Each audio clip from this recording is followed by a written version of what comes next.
Hello ma'am, hello sir. I want to introduce myself to you. My name is Istiaro. I am 31 years old.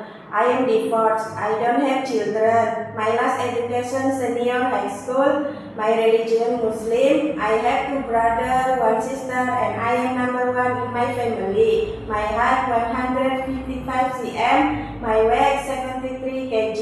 I have experience in Singapore 2 years. My job is take care children 9 years old.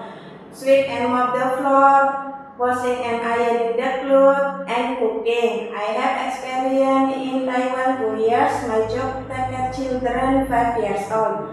Sweep and mop the floor, washing and ironing the clothes, and cooking. I can cook simple Chinese food like steamed fish, steamed egg, fried chicken, fried noodle, and chicken soup. I can cook pork, but I cannot eat pork because I am Muslim. I'm afraid of dog. I want to go to Hong Kong because I want to earn more money for my family and my future. Thank you, ma'am. Thank you.